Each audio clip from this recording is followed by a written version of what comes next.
You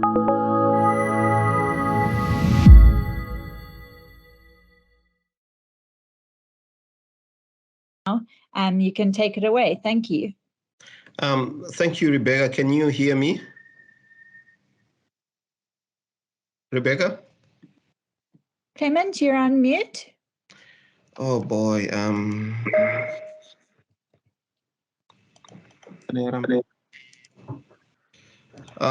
Rebecca, can you hear me? Yes, I can hear you now.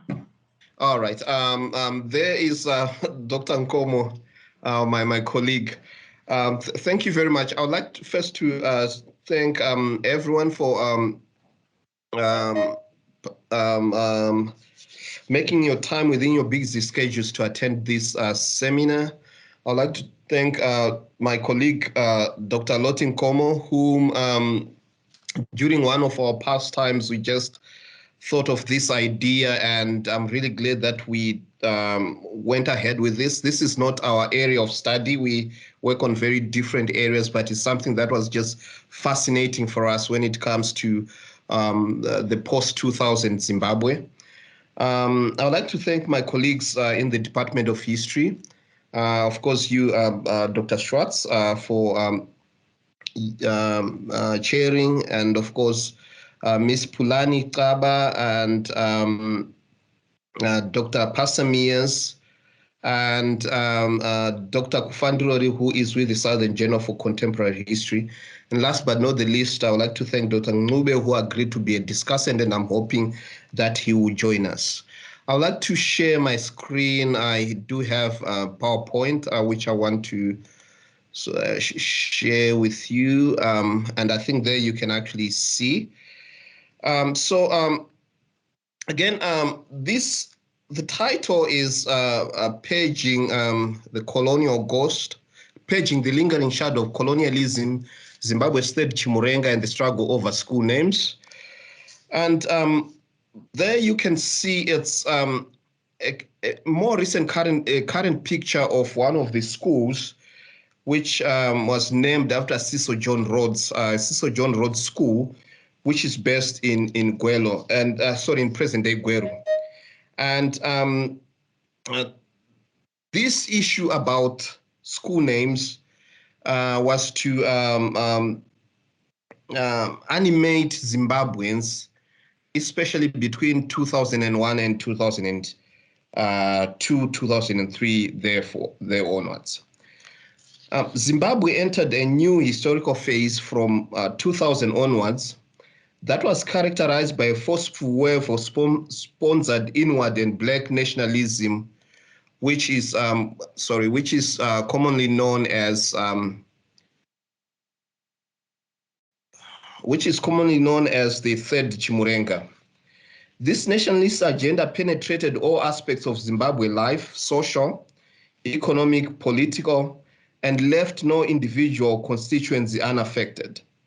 The base of this nationalism was the government's land reform program, the Third Chimurenga, a fast-paced process of transferring land from minority whites to the majority of blacks. While the land question was central to Third Chimurenga, for ZANU-PF, enhanced independence and freedom had to be pursued in other dimensions. One way was Zimbabweanizing and Africanizing school names of public space, Africanizing names of Zimbabwe's public places.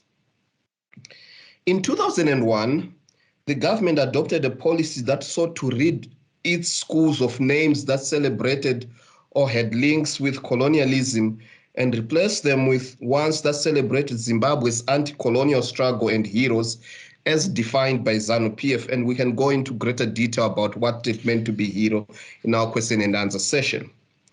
As Oliver Nyambi and Tendai Mangena underscore, in post-colonial societies, name changes are fundamentally connected to post-independence transformation projects within those societies. And this did not only take place in Zimbabwe.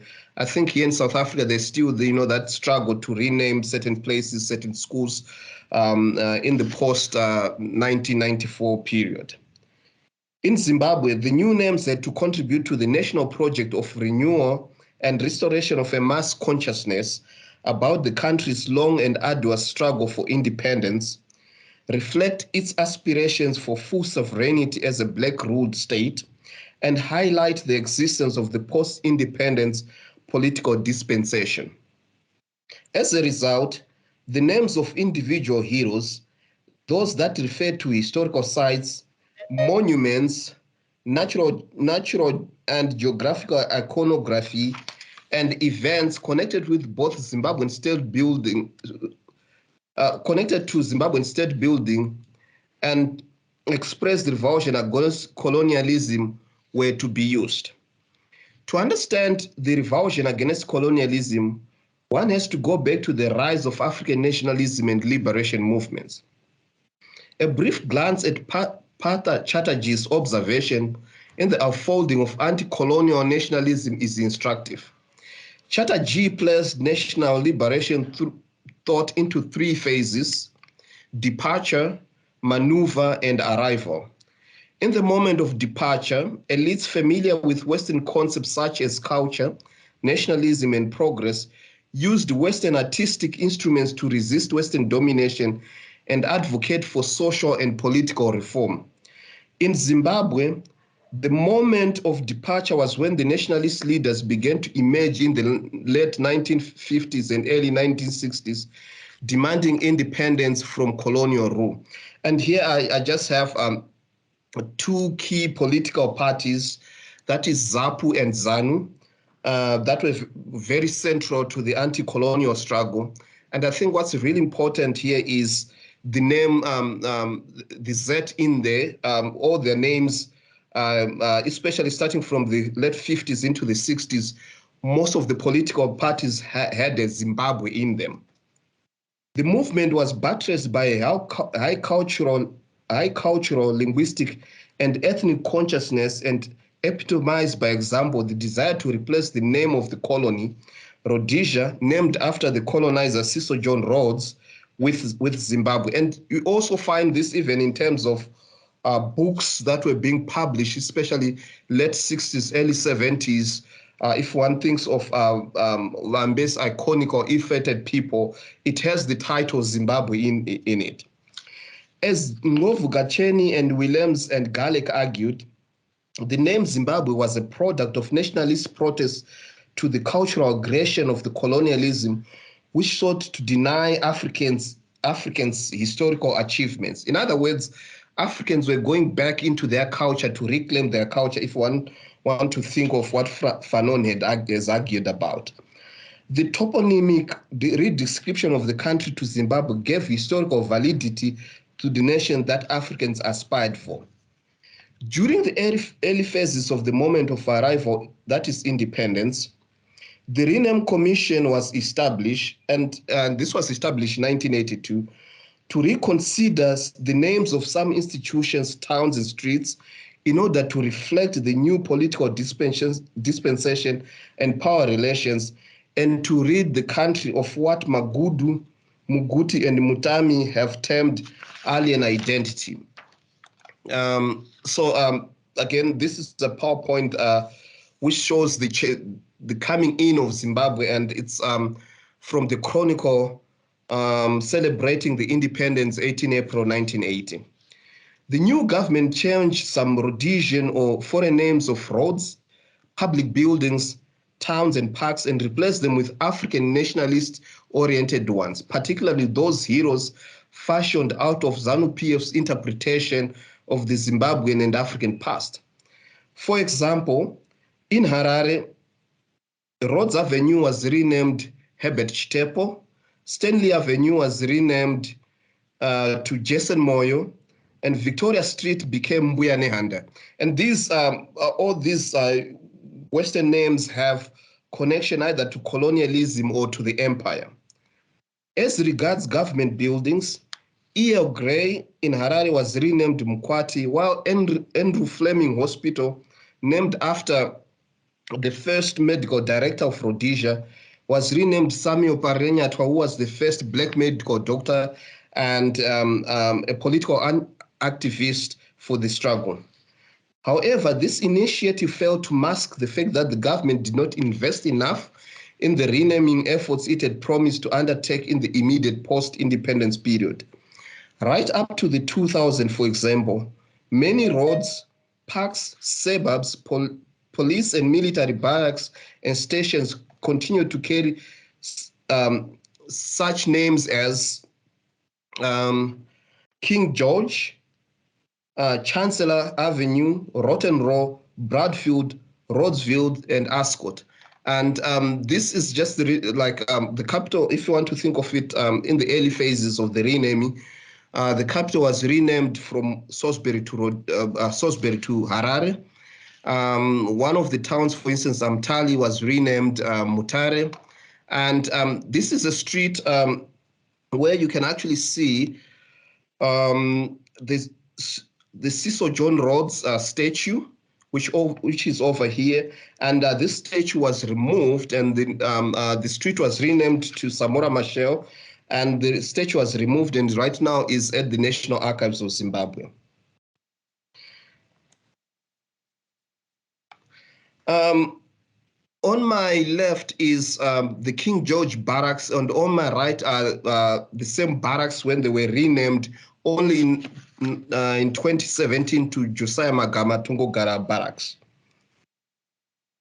Various primary and secondary schools retained names celebrating colonial and Western heroes, key political figures such as Rhodesian heroes like Cecil John Rhodes and Allan Wilson, members of the British monarchy and British politicians such as Prince Edward, Prince Charles, Queen Elizabeth, Queen Victoria, Winston Churchill, and even former American President Franklin Roosevelt.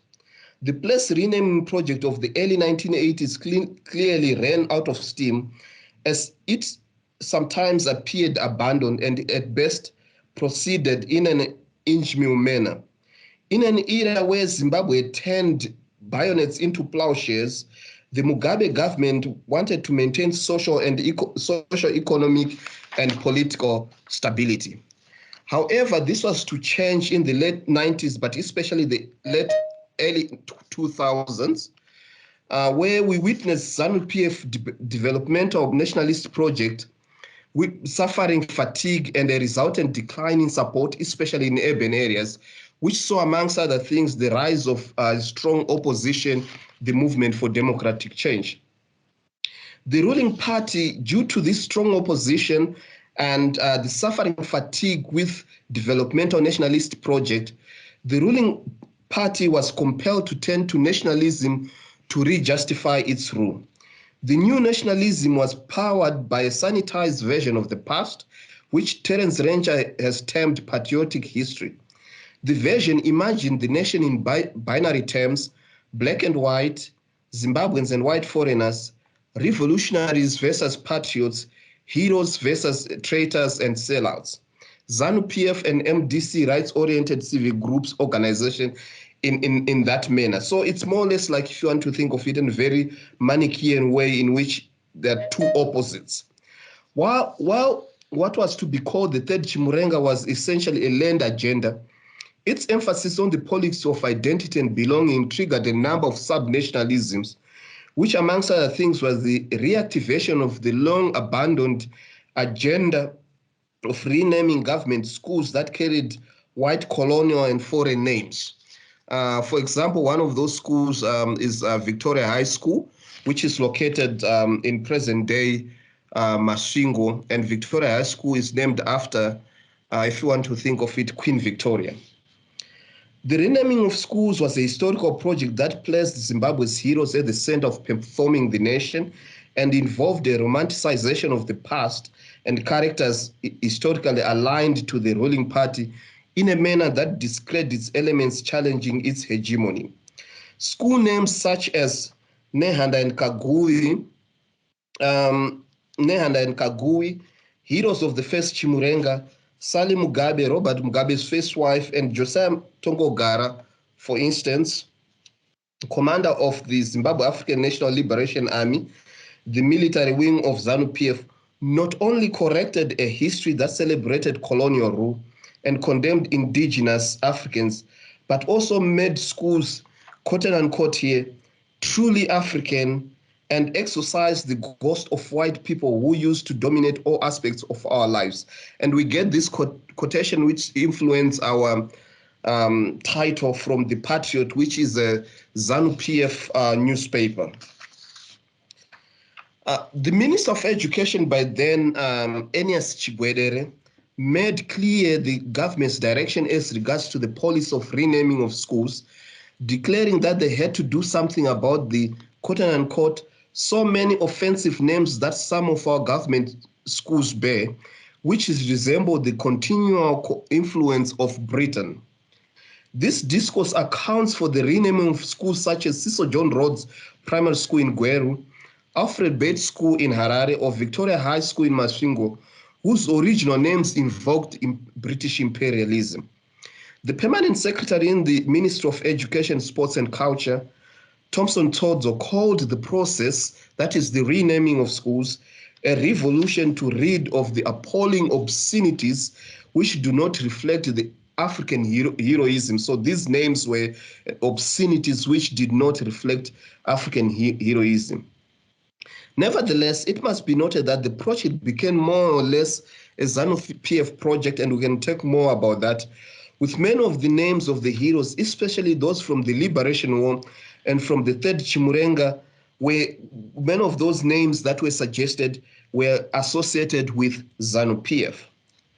The school's renaming policy attracted impassioned public debate, which mainly played out in newspapers as opinion pieces, editorials, and letters to the editor. It must be noted that the media in the post-2000 era in Zimbabwe tended to be polarized, with the public media supporting the government and demonizing the opposition, and the private media doing the opposite. Hence, the views that emerged from the different platforms ended up adopting partisan lines, with pieces that supported the renaming of the renaming policy mainly appearing in government-controlled newspapers, such as the Herald and the Sunday Mail, while those that opposed the policy were found in privately owned and largely anti-ZANU-PF newspapers, such as the Standard and the Daily News.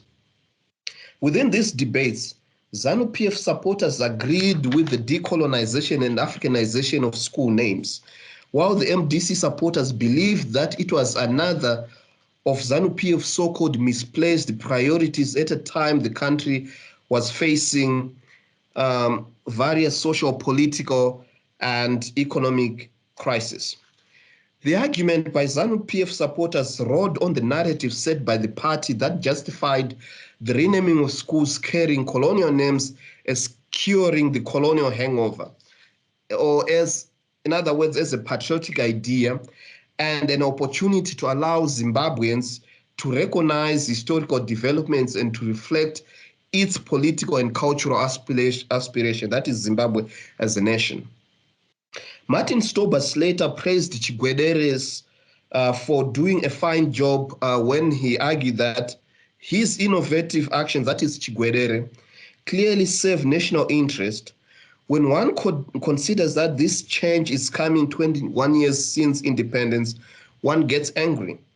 Indeed, we want our land, but along with it, there ought to be practical indigenization of every facet of Zimbabwean life, social, economic, educational, traditional, and cultural. That word indigenization, I think it's extremely important because there were other projects that were done by the government under the guise of indigenization. For those who do economic history, for instance, we have the indigenization of the economy, where you have, in some parts, transferring of some of the economic levers from white Zimbabweans to black Zimbabweans. In another letter, Ifat Pundo described colonial names on schools as offensive, arguing that, quote unquote, we will have a pool of heroes in our country. We still have a pool of heroes in our country who deserve to be recognized. The renaming of our schools is another evolution, and no stone should be left unturned, unquote. And ZANU-PF aligned public intellectuals such as Sheune Sumpepereki imagined, quote unquote, the plight of the black students at Allan Wilson School, named after the leader of one of the expeditions that fought or that subdued the Ndebele nation during the 1893-1894 Anglo-Ndebele War. The voices dissenting against the renaming of schools ranged from the substantive to trivial and mundane. One of the prevalent concerns was not about the idea per se. So there were others who are actually arguing that the idea is good. But the timing, but they were arguing against the timing, considering that the nation was undergoing a serious economic crisis as majority was grappling with issues of basic survival. It is in this respect that an opinion piece in the daily newspaper argued that ZANU-PF had a habit of wasting time fiddling with trivia while Zimbabwe continues to burn. The fundamental issues affecting people are not in doubt. Food, inflation, prices continue to escalate at a galloping rate. The security of teachers in rural areas is more urgent matter than merely change the name of those schools. The other theme that emerged in rejecting school name changes was that the policy was cheap posturing by a party whose political fortunes were floundering. The argument is that ZANU-PF resorted to the use of signs, symbols, and images to further its exclusionary and narrow form of Zimbabwe nationalism and a sanitized version of the past. The government attempts to fall back on history to support its legitimacy was called out by sections of the public for its inherent hypocrisy and contradictions. Some argue that the government officials, quote unquote, were more colonial than most of us. And here there were some arguments again, for instance, that if you think of High Court judges, the way they still dress and even with their wigs, they still very look like colonial judges. On the difference is just their own. It's just black people who are wearing these colonial garbs. Some argue that government officials were more colonial than most of us, and some advise that they cast off their colonial, so they should cast off their colonial names first, and to stop sending their children to London or Washington for education. You do have quite a number of elite who do send their children to school, especially in the United Kingdom, Australia, New Zealand, and the US and Canada. It is not only the general members of the public who objected to the revolutionary school names. Even the schools themselves, mainly those white-dominated, elitist, and known for propagating British etiquette, appeared reluctant to change their colonial names. This is clear when one considers the response of the schools on being ordered by the government to have come up with a new name suggested by December 31, 2002. According to Dan Moyo, the Matabeleland North Regional Director of Education, of the 3 or so suggested individual schools put forward, the old colonial name would be there, sometimes at the top. And other members sought to change one colonial name. So other schools actually sought to change one colonial name for another. The renaming of trust schools in a nationalist manner presented itself as more complex than what the government had imagined. Although trust schools are owned by government, they receive extra support from charitable charitable legacy trusts connected to the people whose names they carry. Schools such as Prince Edward, Alfred Bate, Allan Wilson, for example, received annual grants from the trust funds that contributed to the running of the schools. The widespread fear was that such support from trust funds and other well-wishers would be terminated with the change of name. It should be noted that the Old Boys Association are powerful organizations that have significant say in schools. This could be the reason that despite efforts at renaming Prince Edward on, and this is centenary celebration of Prince Edward on my left, which was formed in 1898. Prince Edward and Allan Wilson, and that's a recent picture of Allan Wilson, and you can actually see the Zimbabwe flag there. Despite the efforts at renaming Prince Edward and Allan Wilson as Chimurenga and Mutapa Boys High School, the two are currently being officially referred to by their colonial names. That a number of trust and, in extension, private schools maintain their white or colonial names was sometimes explained by the fact that a significant number of political elites in Zimbabwe had their children enrolled in those schools, and they themselves were not keen on names revolution.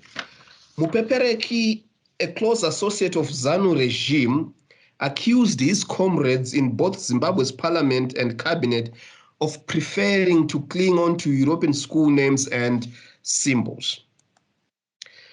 How far the government pursued the issue of renaming schools is an important question. Indeed, hundreds of school names across Zimbabwe that carried offensive names adopted new ones. And here, just an example of a newspaper article that actually, we have two newspaper articles here. The first one is government schools drop colonial names, and the second has a list of the names that were adopted. Notable are those that carried the names of most important colonists in Zimbabwe, like Cecil John Rhodes, Robert Moffat, Allan Wilson, Ian Smith, Leander Starr Jameson, and Courtney Selou, for example, and those that celebrated key British historical actors, including Queen Elizabeth, King George VI, Winston Churchill, and Louis Mountbatten, amongst others. These were replaced by a range of school names, as you can see there, dominated by the founders of pre-colonial Zimbabwean states, heroes of the 1890s colonial resistance efforts, and leaders of mass nationalism of the 1960s and 70s.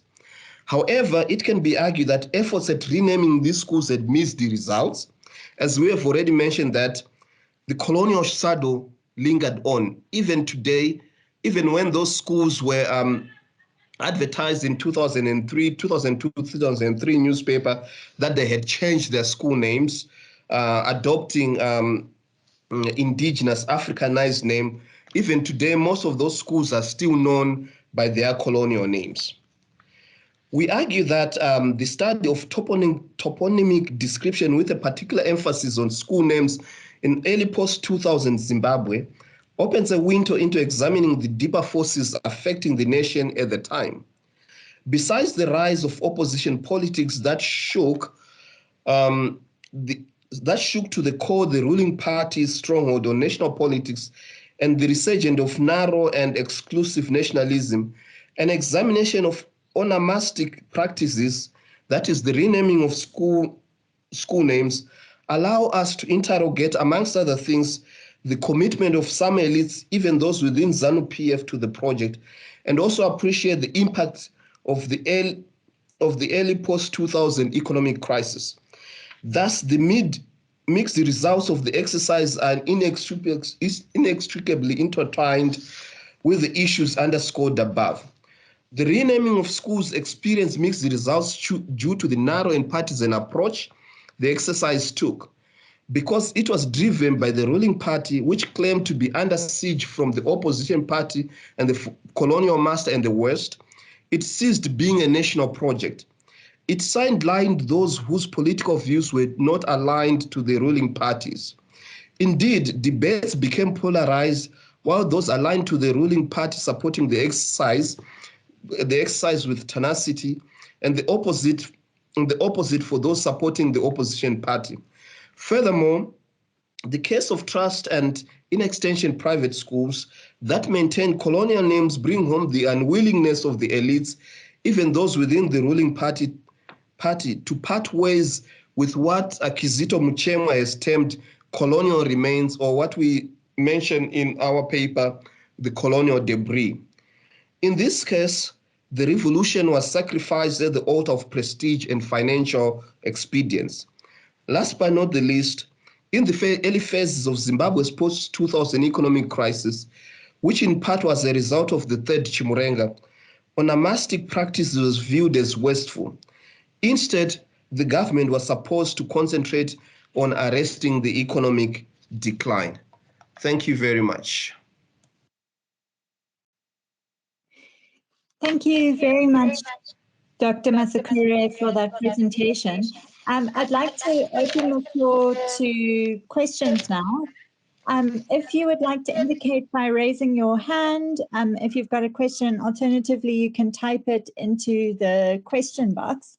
And I think while we wait for questions, I'll abuse my position as chair and ask, were there similar or such heated debates about the renaming of other institutions like roads or hospitals, or is it significant that this debate was about schools and I suppose by extension that children were being particularly damaged by the continued use of these colonial names?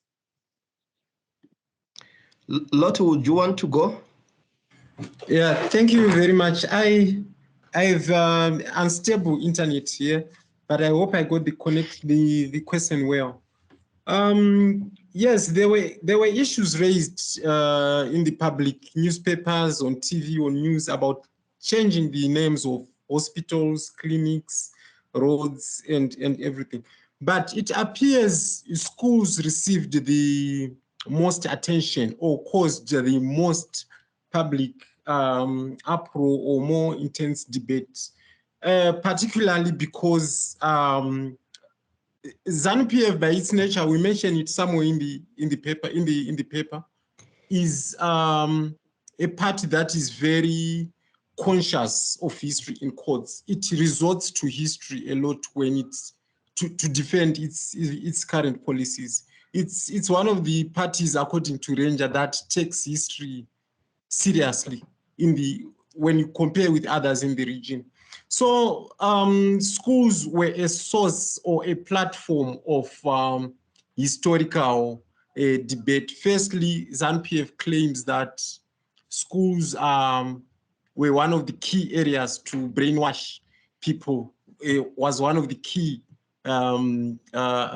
vehicles to instill the colonial sense. Then secondly, schools after 2000 also were a theater of political debate, in the sense that there were bases where there were so-called bases, we call them bases in Zimbabwe, where ZANU-PF would go to hold its political rallies, would command school children to attend its rallies, and MDC also would, opposition politics also would attempt to use the platform of schools to instill its politics. But of course, because of the power play, it couldn't manage to use schools to further its politics. So in a way, schools were more of, they were of interest if you consider, if you compare them with clinics, hospitals.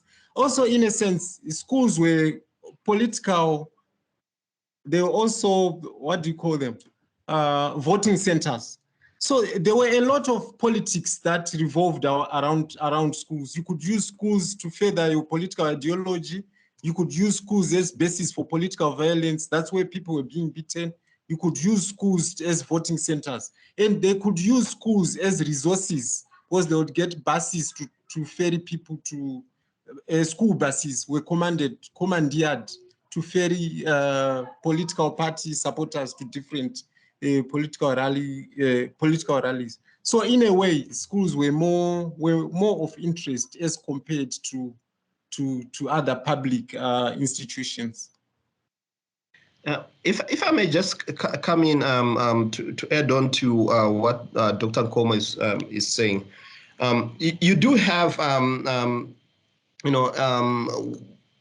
in just the post-2000, for instance, if you think of public institutions like parks, you do have those statues and sometimes figures that, or sometimes plaques that celebrated, for instance, the First World War and the Second World War being defaced. But you don't find this debate in newspapers. The debate about, making, if you want to think of the debates over exercising the colonial ghost, which we find in the newspapers, is mainly centered around schools. And I think one thing which we mentioned in the paper, which I did not mention, and which Brian has indicated there, it has to do with the beginning to think of teaching history as compulsory, of making history as compulsory in terms of all schools. There was the idea of doing away with Western educational school boards, such as the Cambridge School Board, and so that the Zimbabwe Examination School Board will become the only school board that deals with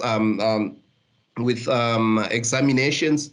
And of course, there were debates around, if you want to think of it, North Korea style of school uniforms, that all children, all school children across the length and breadth of Zimbabwe should wear one kind of school uniform. Of course, these were shot down. But what animated most people was the renaming of schools. Thank you. Thanks, both of you, for those answers. I see we've got quite a lot of hands up. So I think the first one was Kudakwashe. Would you like to go ahead and unmute yourself and ask your question? Thank you very much. I hope you can hear me. Can you just confirm, Rebecca, if you can hear me? Yes, we can hear you. Okay, thank you. This is an interesting topic we are working on, and I have two things. And my I don't know whether contributions or questions come from being a product of one of these schools, which we're supposed to go through the renaming process. First, there is a possible way of also, this is a very interesting way of looking at the political ramifications and conversations that went on with regards to the renaming. But there is also a non-political resistance that happened with regards to the renaming. For example, former students resisted the renaming specifically because I think I remember we would talk about this. We're talking about the loss of memories, the loss of value. We tried to, and for us, having Allan Wilson being named Chimurenga High School or something, was it Kaguvi? I'm not sure anymore. It was almost something akin to having to lose everything that I saw myself as a student of Allan Wilson High School, as if the school was becoming something new and alien that I would never relate to. So there is that element as well. And also, you can also look at one of the second thing that I also want to draw your attention to is that the naming of these schools, Allan Wilson High School, Prince Edward High School, went beyond just names. It even included the culture, it included a whole lot of things. So the renaming would have meant changing exactly that as well. For example, if you go to Allan Wilson High School, the street names at the school are all connected to Allan Wilson. The hostel names are all connected to Allan Wilson. I know one of the hostel names is Shangani, which was where Allan Wilson had a battle with Lobengula, if I'm not mistaken. And again, we were talking about the other hostel is called Benham. And you know, when you were in Form 1, the first 2 weeks was dedicated to learning the history of Allan Wilson. And I remember we would actually memorize one of what we called it a war cry, a song that was purportedly a song that was sung by Allan Wilson when he died during battle with the Matabele. So you know, and the fact that this song actually was presenting Lobengula as a villain, but still being sung in the post 2000, I think it's being sung right now. If you go to an Allan High School rugby match, they will sing this as a war cry. So it is also a cultural element that is also involved with the names. So the renaming itself would have meant having to redo that kind of cultural background that these old colonial names were associated with. Thank you very much.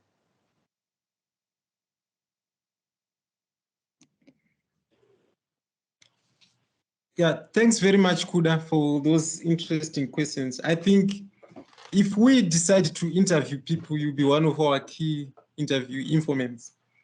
Yeah, we have the old boys and old girls associations writing letters, being part of the people. They were now parents writing letters. For example, I want to quote one small sentence, one short sentence. How will I tell my children that I went to Allan Wilson if the name is changed? That's one parent. We are going back to the issue of memory being attached, memory and being attached to the name, whether it's Allan Wilson, Cecil John Rhodes, or what. This is one of the letters that we have. Then another parent says, we don't want, like, let me just try to quote it also. So another of the parents said, Atidi mazita asingakomboreri. That's shown like we don't like names that are cased or cased names to be on our schools, referring to some of ZANU-PF's heroes like Chenjerai Wunji, Joseph Chinotimba, who were involved in violence or so. So indeed, some of these reasons why the names are rejected go beyond the usual politics that we are talking about. So also another interesting part of the names and naming of the small spaces in the schools, that is the kitchen, a street in the school, or the hostels. I think it's interesting. It's something interesting that can maybe complete the picture of a story that we are trying to tell. We had never considered that, but it's something that I think is worth looking. What streets, what names are being carried by the small spaces within the school, the spaces within the schoolyard? Yeah, thanks for that, Kuda. I have nothing to add. I think Dr. Nkomo has done a wonderful job here. Okay, next up we've got Joyline. Thank you so much, Rebecca. Thank you, doctors, for an interesting paper. But I have a question. There's something that I want to understand. Since you are talking about the third Chimurenga, why is it they failed to change school names in towns and other parts of the country, but they successfully did so in schools that were located in the farms? Is it because those schools in the farms carried names of not so popular white farmers? Or it's because of that issue you were raising about Allan Wilson getting some funding from trustees? Because when I was doing some research at some point, I've noticed that they've done so in renaming the schools. We have schools like Tongogara, we have schools like Chimurenga 3, but those schools are located in the farms. What explains that? Thank you very much, Dr. Kufandiro, and again, thank you for pinpointing that. We, in our paper, we never thought to go beyond the old schools. I'm not so sure this renaming of schools in the farm is something that we did not look at.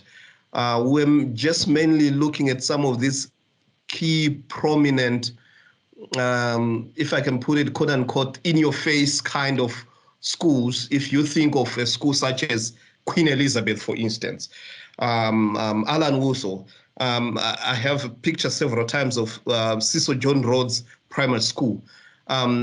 These are schools, for instance, that the moment you hear about them, they evoke or you still feel that colonial connection. In our paper, unfortunately, we did not think of schools in these new resettled farms.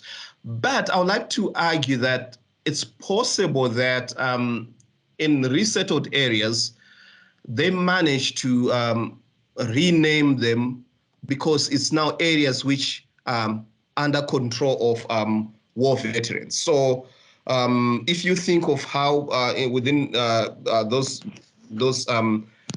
farms that are taken away from white farmers, they divide amongst themselves. You have those farms, and obviously then it's possible because their new governing system, it's possible then to rename those old white schools without much hesitance, right? Because so many people who are within these farms, at least theoretically, they align themselves to this idea of either renaming or of the third Chimurenga. But then if you go beyond those farms, your general public schools, there is contestations, right? Because there are certain people who are arguing that as we see the loss of memory, what am I going to tell my children? Some are just saying like ZANU-PF is focusing on trivial. We want them to focus on tangible issues that deal with addressing the economic realities that are affecting people. We mentioned that if you notice the renaming in the paper, in the longer paper, if you notice the renaming that takes place in the early 80s, there's no negotiation about that, right? Salisbury is just renamed Harare, and what was Harare is renamed Mbare. Amtali is renamed Mutare. You don't find so much resistance even from whites as early as whites in the early 1980s. The idea is that we have turned our bayonets into plowshares and we should be able to live together. It's an era of reconciliation. Okay. But then the post-2000 is it's more or less a different era where, as we say, it's they're binaries in terms of how people view politics. And this has significant implication on what happens in public spaces, at least beyond those farms. But your issue of renaming of farms, schools within the farms is something that I think, Lotti, we can try and follow up and see exactly how we can factor it in enriching our paper. Thank you. Okay. Yes, thank you very much, Doc. I think just to buttress your point is that some of these schools were situated at the heart of where the land reform program was going. So there were sort of schools established by the war veterans and ZANU-PF supporters themselves. Maybe that made it easy for the new school names to stick. But it's something that is worth probing further. Okay, thank you so much, doctors. Okay, I think the next hand was Edward. Hello, thanks for the fascinating paper. So I have two sort of, I guess, feedback queries in the form of feedback perhaps. And the first was on periodization. And I'm sorry, I did get a little bit interrupted during the presentation. So if I missed something, please excuse me. But it seemed like the bulk of the examples focused on, I guess, the very sort of early 2000 sort of immediate post-land reform period, but not entirely. So you also have, the GNU coming in from 2009.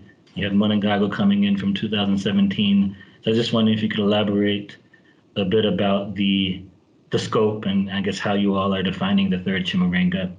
And second one, I guess, sort of related to that. You've seen when ED came in, a number of renaming of schools, roads, continuing. So the conclusion, it was was clear to me that you've taken a perspective that this was indeed sort of a exclusionary process meant to buttress ZANU-PF. But at the same time, I wasn't quite so clear from ZANU-PF's own perspective. I mean, has this been something that has had the desired result that they sought? So yes, of course, the opposition has condemned it as opportunistic, but from the ZANU perspective, has it assisted them, I guess? Thank you. Thank you, Edward. Your answer, I think let's take Brian. Okay, all right. Just because we've got 5 minutes left. So Brian, will you ask your question as well, and then we'll do all of the remaining questions together. Okay, thank you very much to the presenters. A very fascinating and interesting conversation. But just off the top of my head, just a curious question. When the renaming comes into place, this is the renaming of already existing schools. And then if you also look at the type of names that are also being given according to the new distribution, you realize it's more new prominent elitist sort of ZANU-PF aligned names and people who are being given these school names. Just out of curiosity, can you speak about the renaming within the context of the new schools that had also been built, where if they wanted to perhaps give Nehanda&Kaguvi a token of his appreciation for his contribution to the country, as was the narrative that was being used, were there no schools that were built and assigned these names already within this whole stretch period that is there? Which also same applies to perhaps the conversation of the renaming of streets, to say that, is there a need for us to change a street that was built by Alfred Bates, which characteristically, if you notice, is how most of these colonial buildings were also being mentioned and been named, based by the person who would have perhaps funded them or had a significant contribution to its establishment. Was there no new infrastructure that they could atone or give to themselves, as opposed to constantly changing the narrative? Because these narratives, as you've also mentioned, are constantly changing over different social and political epochs within the history of the country. I don't know if you understand my concern.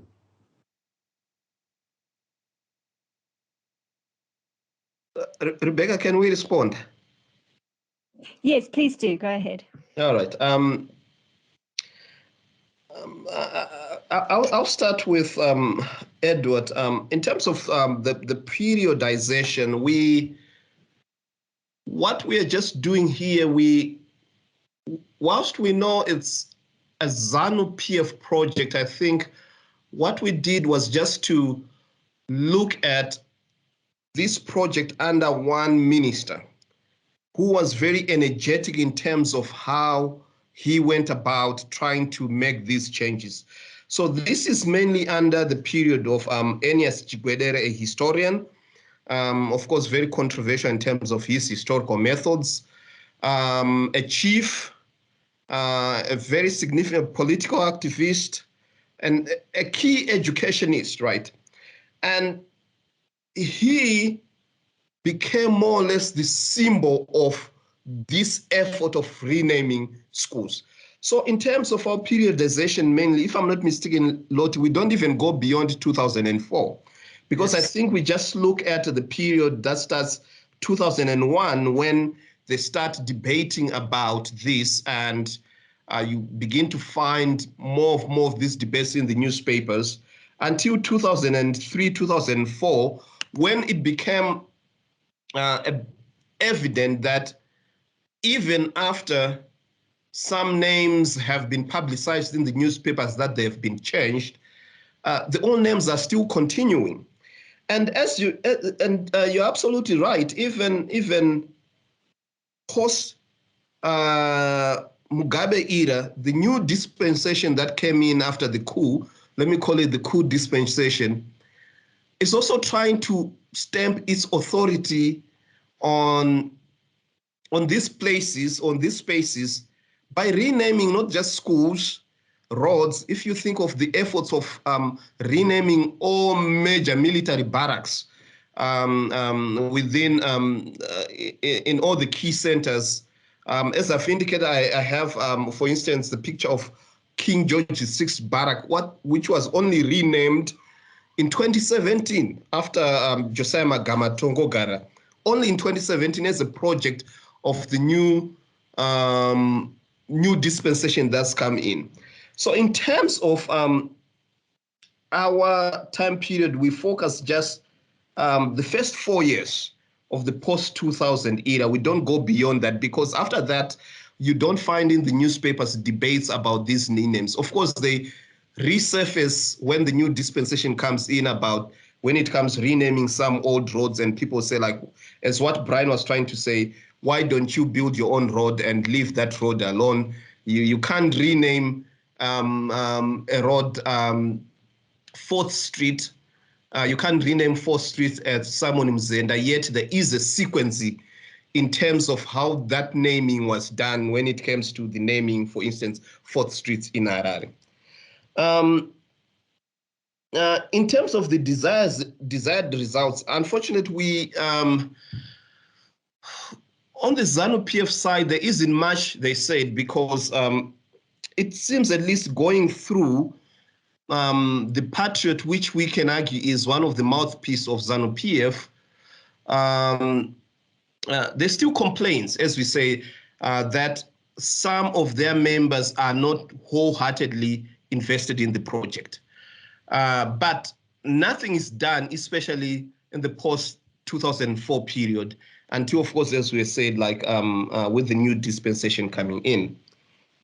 Brian, I'm not so sure in terms of if there were any schools that were built post-2000, and especially government schools that were built in the post-2000, because what we see in the post-2000 is a mushroom of many private schools. And obviously, these private schools, some are church-related, some are individuals, and the majority have sometimes very funny and fancy names. You don't find any of these post-2000 private schools having such names as Chimurenga or an attribute to, if you want to think of it, to a national hero. I don't know if Lotti, you want to come in? Yeah, maybe to pick on, to continue with that.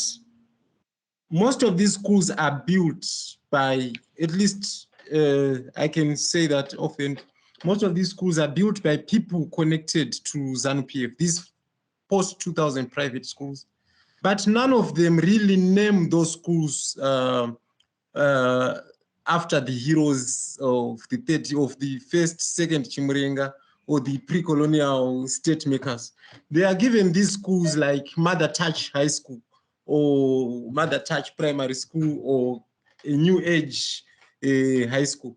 None of them, at least the ones that I have encountered, carry these these names that celebrate heroes of the various Chimurengas that we have had. So it's sort of, as one of the comments in the chat says, it's sort of the rejection of the Chimurenga or hero names is also on the platform of elitism and prestige. It's in a way being associated with a Western name that carries Cecil John Rhodes is more prestigious than carrying a name of Kaguvi or Mbuya Nehanda. So there is more pride in saying I come from Cecil John Rhodes High School or Allan High School than to say I went through Kaguvi Primary School or Nyanda Secondary School. So there's prestige, there's pride, there's elitism that comes into play. So even the post-2000 schools, we haven't seen schools that really refer to heroes. And one more point is that, as you have said, most of the schools that we have had after 2000, especially in urban areas, the new schools that have been built, they've been by private players rather than by the government. Okay, I think that's all of our questions, and we are out of time. I'd like to thank our speaker, Dr. Masakure, and also Dr. Nkomo for that really fascinating paper with, I think, lots of food for thought for us in South Africa as we have similar conversations over the naming of buildings and the place of statues, for example, on the UFS campus. We are dealing with very similar issues here as well. So thank you both for that really interesting paper, and I hope to see it in print very soon. And thanks for all of the questions. Bye. Yeah, thank you very much. Thank you and bye. Yeah. Thank you.